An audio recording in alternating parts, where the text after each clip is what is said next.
Hi మామ, మన ప్రభాస్ యోగి cinema అందరం చూసింటాం. ఐ మీన్ హీరో కోసం వాళ్ళ మదర్ వచ్చేసి హైదరాబాద్ వచ్చేసి తన కొడుకుని ఎత్తుక్కోవడానికి జస్ట్ ఆ ఫోటో పట్టుకుని ఎత్తుకుంటే నిజంగా ఆ సెంటిమెంట్ అసలు నిజంగా ఒకనొక టైంలో అయితే ఏడుపు వచ్చేలా ఉంటుంది. చివరికైతే తల్లి చనిపోద్ది సినిమా క్లైమాక్స్లో. ఇక్కడ సేమ్ అలాంటి స్టోరీ, అదే రియల్ స్టోరీ అయితే రియల్ లైఫ్లో తెలంగాణలో జరిగింది. తన కొడుకు హెల్త్ బాగాలేదు, సరే మనం కొన్ని రోజులు కొడుకు దగ్గర ఉండి తను మంచిగా చూసుకొని మళ్ళీ ఇంటికి వద్దాం లేనేసి ఇంటి దగ్గర నుంచి బయలుదేరిన తల్లి తన కొడుకు అడ్రస్ మర్చిపోయి ఎక్కడే పడిపోయి ఆ అడ్రస్ తెలుసుకోలేక ఎవరిని అడగాలనో తెలియక రోడ్లపైన 4-5 రోజులు హైదరాబాద్లో తిరిగి తన కనీసము ఆ చేతిలో ఉన్న డబ్బులు అయిపోయి కనీసం ఆకలి తీర్చుకోవడానికి ఎవరినన్నా యాచించడానికి కూడా మనసొప్పక అక్కలతో అక్కడే ఉండి ఆకలితో అక్కడెక్కడే ఒక చనిపోయిన ఒక తల్లి స్టోరీ నిజంగా పేపర్లో వచ్చి చదువుతుంటే అనిపించింది.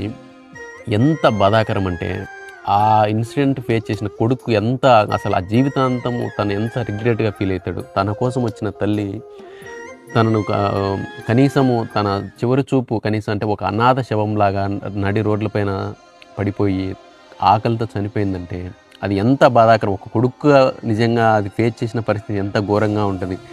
తన తల్లిని హైదరాబాద్కు వచ్చిన తన తల్లి తన కోసం వచ్చి శవంగా మారిపోయిందనే బాధ అతనికి జీవితాంతం ఉంటుంది.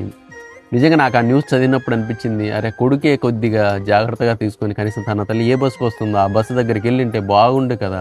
కనీసం తనని అరే మా అమ్మ కనుక్కుంటుందో కనుక్కోలేదు, మనమే ముందు జాగ్రత్త దగ్గరికి వెళ్ళింటే బెటర్గా ఉండేమో, అంత నెగ్లిజెన్స్ పడకుండా ఉంటే బెటర్ కదా అని నిజంగా అసలు ఎన్నో ఆలోచన. అంటే ఒక జరిగిపోయిన తర్వాత మనిషికి, ఎందుకంటే తన కొడుకు మీద ప్రేమతో అసలు నేను తన కొడుకు దగ్గరికి ఎవరు సహాయం లేకుండా వెళ్తానో వెళ్ళినో అంత పెద్ద మహానగరంలో నేను ఎలా నా కొడుకు దగ్గరికి వెళ్తా అనే విషయం కూడా తెలుసుకోకుండా ఎలాగో నా కొడుకు దగ్గరికి చేరాలని వచ్చిన తల్లి తన కొడుకు చేతిలో ఒక శవంగా కనపడిందంటే అది ఎంత బాధాకరంగా ఉంటుందో న్యూస్. ఐ మీన్ విన్న మనకే ఇంత దారుణంగా ఉంటే ఆ ఫేస్ చేసిన కొడుకు పరిస్థితి ఎలా ఉంటుంది.